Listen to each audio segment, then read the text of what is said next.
we are honored to have with us the Secretary of Ramakrishna Mission, Delhi, Revered Swami Shantatmananda Maharaj. I offer my humble pranams to him and request him to please address us. The topic that he'll speak on is Swami Vivekananda and India's independence. Revered Swami Shantatmananda ji.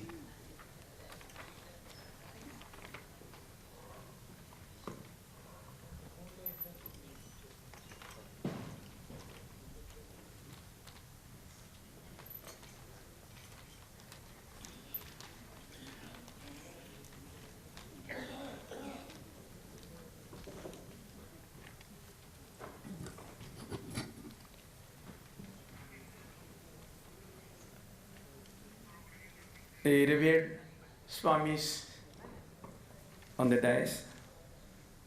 For that, of course, we should begin with the Pranam Mantra.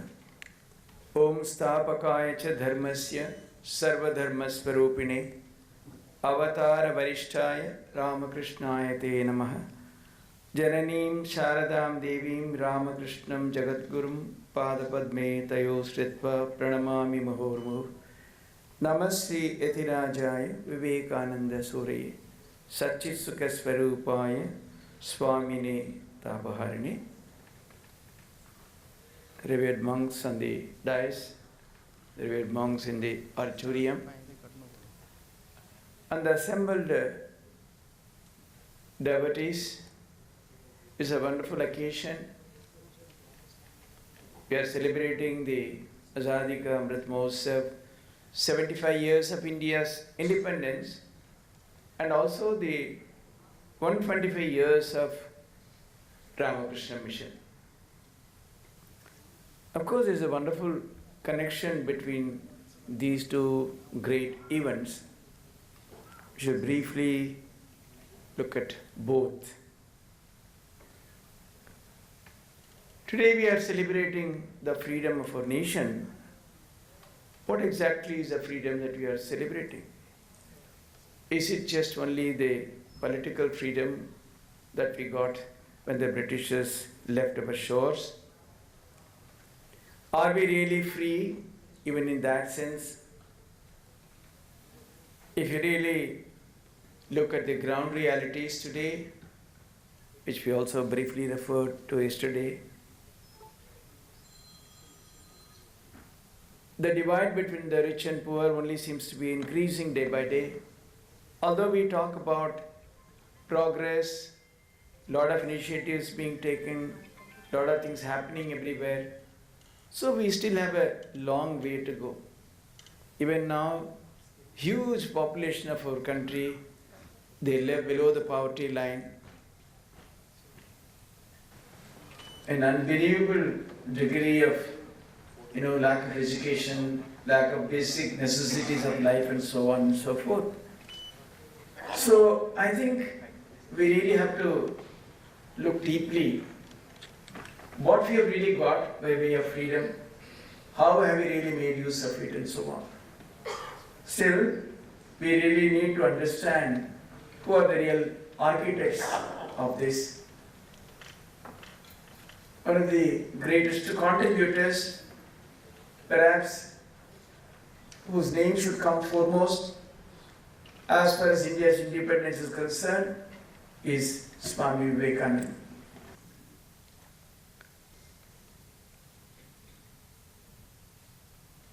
Freedom itself, if you go deeper, we can understand from two perspectives. One is the freedom that we are really trying to celebrate, the political freedom, the Azadi, the 75 years completion. More fundamentally, the spiritual freedom. And if you talk about that, that started even before the Sipahi Mutiny, which happened in 1857. Because the advent of Sri Ramakrishna on earth is really that was the day, the seed for India's real spiritual regeneration.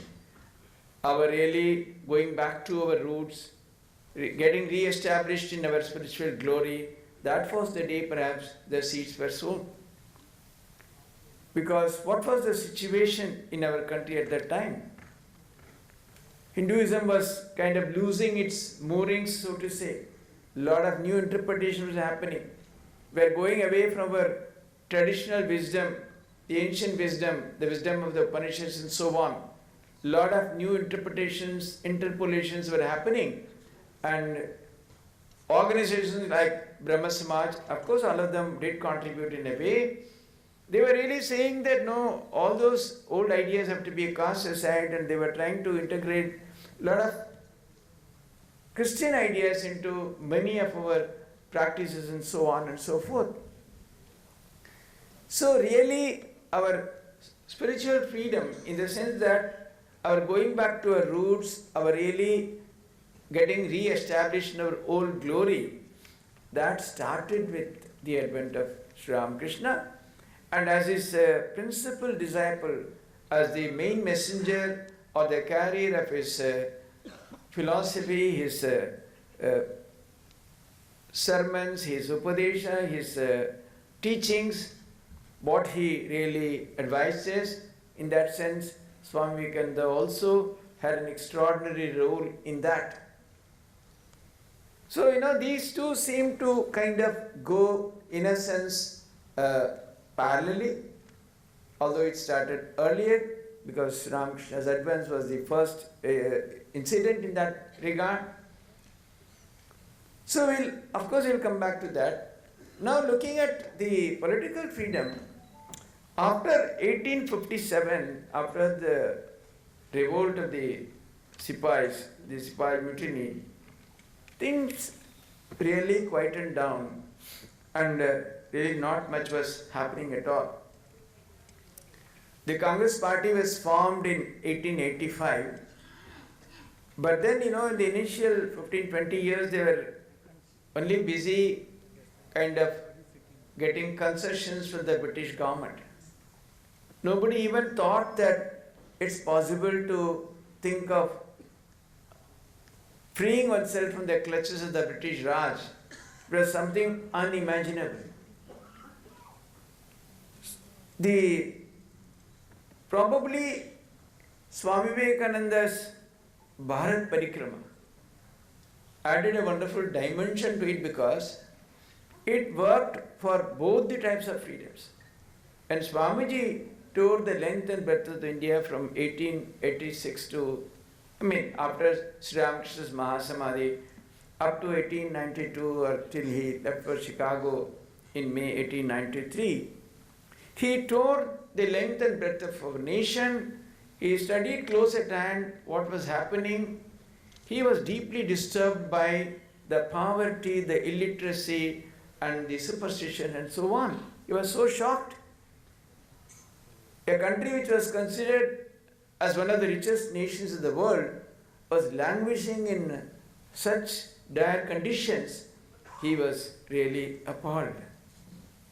So his wanderings, of course, finally took him to Kanyakumari, where he sat on that famous rock where today stands a magnificent monument in his honor.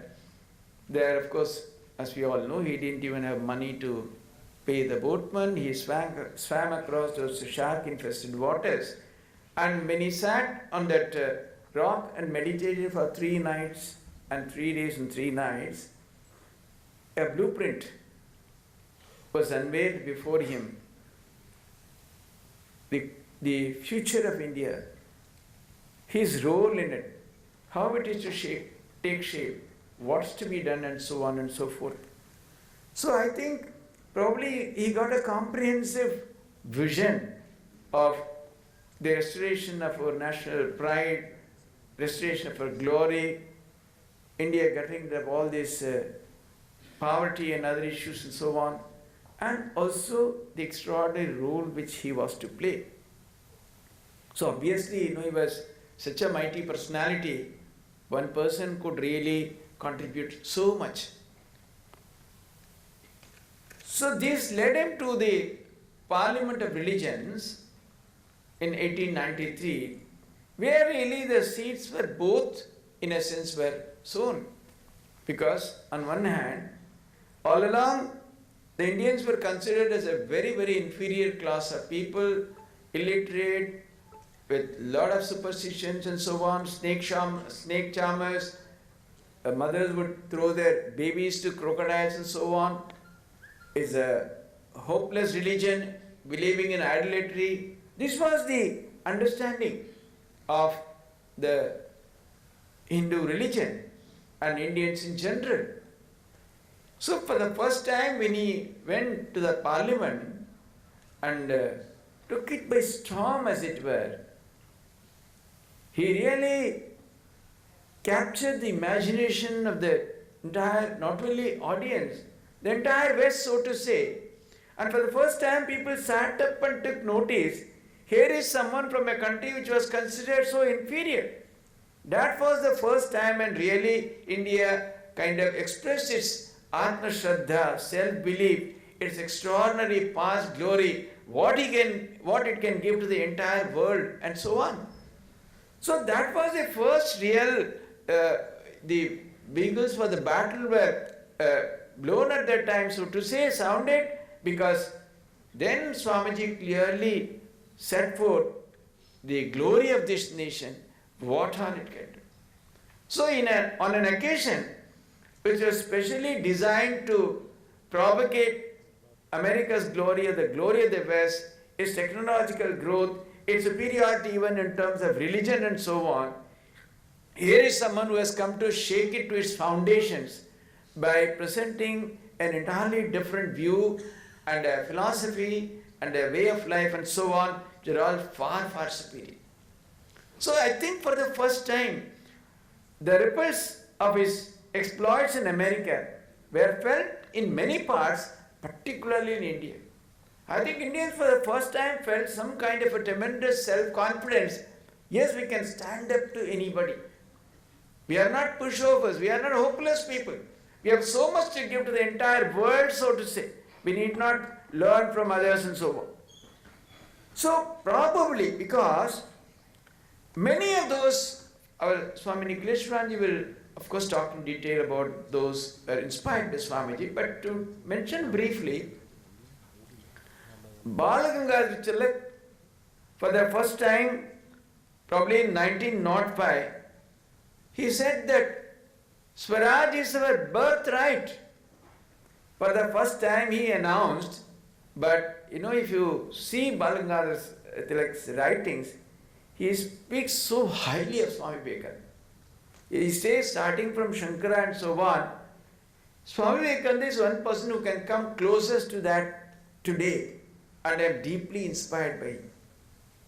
So till then, till Swamiji's advent to the West, when he really proclaimed the glory of our nation, its philosophy, its the great Upanishadic messages and so on, before that we completely lacked that kind of self-confidence.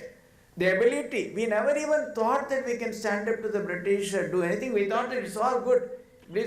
Probably sometime in 1854 or so, Karl Marx wrote an article in the New York Times, I heard very recently from some other speaker. He said that, yes, the British are there, it's perhaps not good, but a lot of good is also happening because that country which is so full of superstition, they worship an elephant god and so on and so forth. This was the general conception of people outside India. So when Swami Vivekananda stood up like that, I think that is where some of these people got that kind of a tremendous courage, that self-confidence, and believed that yes, we are capable, we are not a country as it is being painted everywhere, we can really do something and stand up and express ourselves, and that's where these seeds of freedom were really sown. Of course, subsequently, Mahatma Gandhi also wrote in 1909 in Hind Swaraj, in that book, small book, where he also spoke about the self-rule, the right to govern ourselves, Swaraj. But all that, this Swaraj and this idea, political freedom, etc., definitely, largely, the origin of all that is a tremendous, because in the Swaraj also, unless there is a tremendous self-belief, we can govern ourselves, we can rule ourselves, we can fight, we can throw this British out. Whatever may be the means, different people advocated differently. Subhash Chandra Bose for a military attack and so on, whereas Swamiji, when Gandhiji was completely following the path of ahimsa. But they were all inspired by Swamiji. So Swamiji is a person who really sowed the seeds of our Indian independence. And Mahatma Gandhi, yesterday several speakers referred to him, how he came to Belur Math in 1921 at the end of his visit, wrote in the Visitors book, I have gone through his works, and after reading them, my love for my country has become thousandfold, is what he wrote about Swami Vivekananda. So we also know how Subhash Chandra Bose was so deeply inspired by Swamiji. So all these things really go to prove that it's really the Swamiji's Bharat Parikrama culminating in Kanyakumari, that in one sense, of course, laid the foundation for both, so to say, because Sri Ramakrishna lived a very extremely secluded life. He didn't go out, he didn't preach, he didn't speak. He only really, his work was man-making, creating spiritual giants. But for his ideas to explode on earth, he had chosen his favorite disciple, Swami Vivekananda.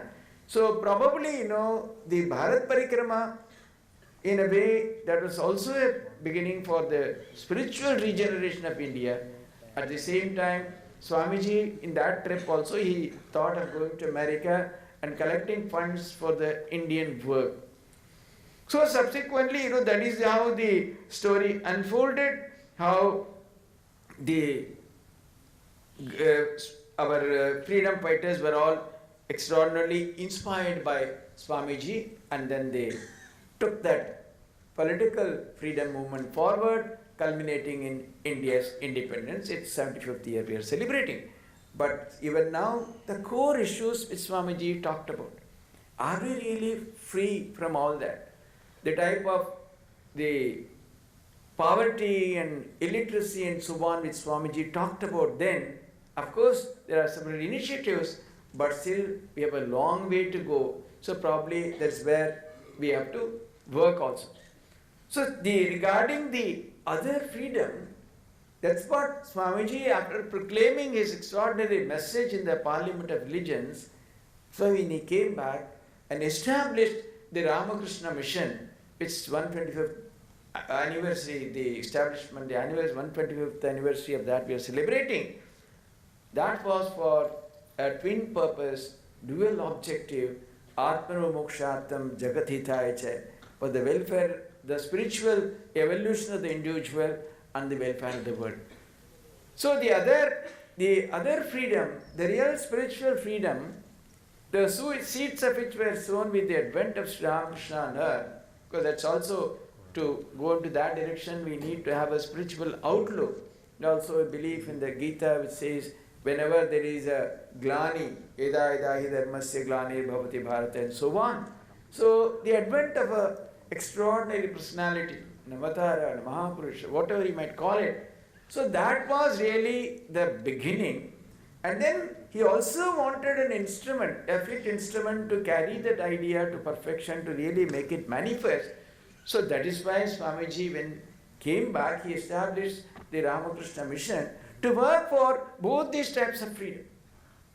His instrument which he created, the Ramakrishna mission, is in a way trying to work on both the fronts, because through the Ramakrishna mission, he wanted a spiritual regeneration of our motherland. Because in 1898, at the time of establishing Sri Thakur in Belur Math, he said the spiritual wave emanating from this place will inundate the entire world for 1500 years. I am saying it. It's not just a mere statement. He had that foresight, he had that vision. So in that direction, definitely the mission is working for, because a kind of a new approach to Vedanta, a new understanding not a Vedanta away from our daily life, confined to forests, confined to caves, a very few select individuals. No, the practical Vedanta would permeate every aspect of our daily life. It will be part and parcel of daily life. The practical Vedanta, the forest being brought to the marketplace of daily life. So that in that direction, the spiritual regeneration of India, because the other movements which are trying to derail Hinduism, which were all kind of thriving at the time of the advent of Sri Ramakrishna, have all practically gone away now, so to say. While the Ramakrishna mission is also working very hard to promote our own ideas of Upanishads and other scriptures, the other movements coming in India, even many of them, there are a lot which have established themselves on the traditional lines that they are working, as was being propagated earlier. So in a way, the spiritual freedom which started with just with the birth of Sri Ramakrishna, which was given a proper shape by Swamiji, that is really, marching ahead in a wonderful way. And in fact, not only that, the age-old idea of Ekam Sat Vipra Buddha Vadanti, which Ramakrishna put in his own words that as many faiths, so many paths, that also had a kind of a glorious announcement at the World Parliament of Religions through that beautiful story of the frog in the well. And coming back, he has really made it one of the cornerstones of the mission's act of preaching and participating in interreligious dialogues. Today, everywhere, wherever any conference and religious harmony is organized, Ramakrishna Mission is the first institutions to be invited for that. So that way, the spiritual freedom definitely is on its march, is going forward. Simultaneously, the institutions which Ramakrishna established, Swami Vivekananda, and through his inspiration, which was started subsequent to 1897, they are also contributing in a very significant way, although a lot more needs to be done. So today, the Ramakrishna Mission institutions from kindergarten up to the university level. Lakhs and lakhs of students have passed out through our institutions.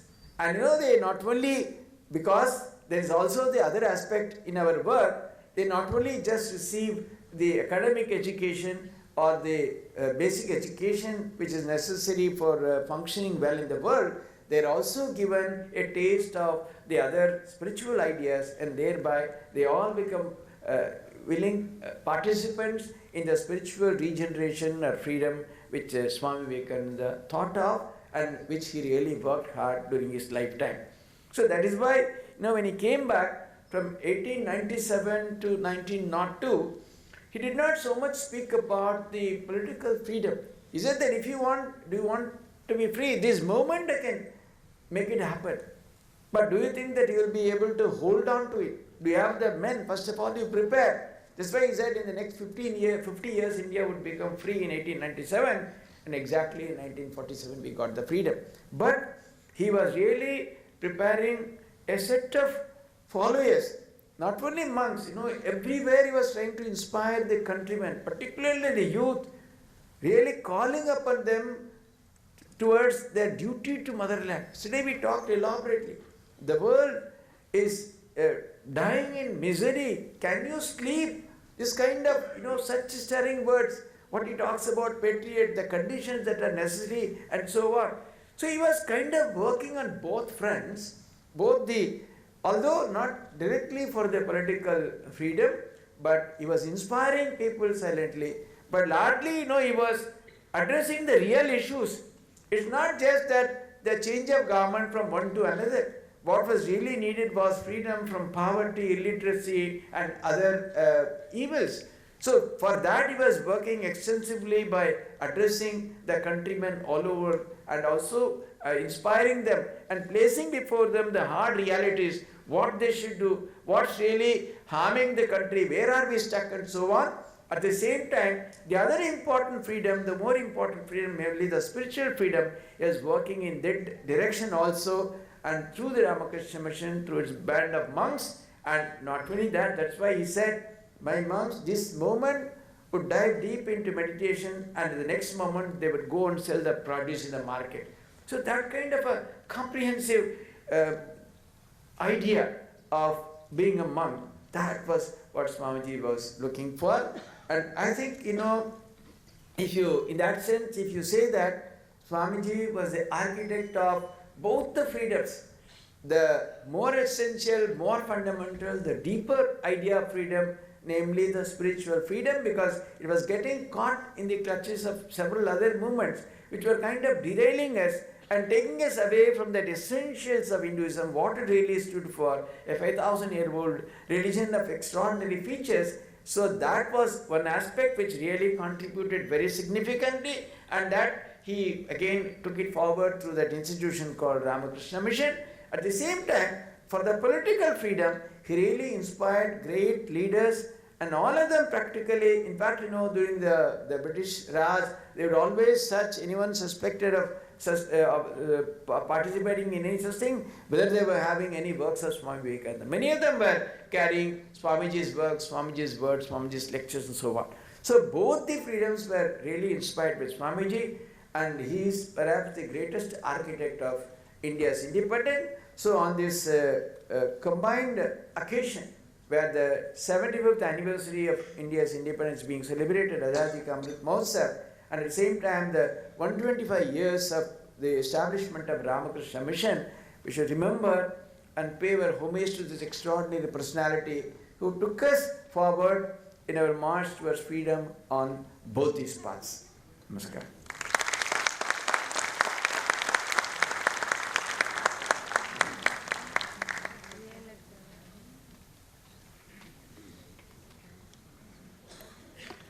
Pranam and many thanks to you, Maharaj.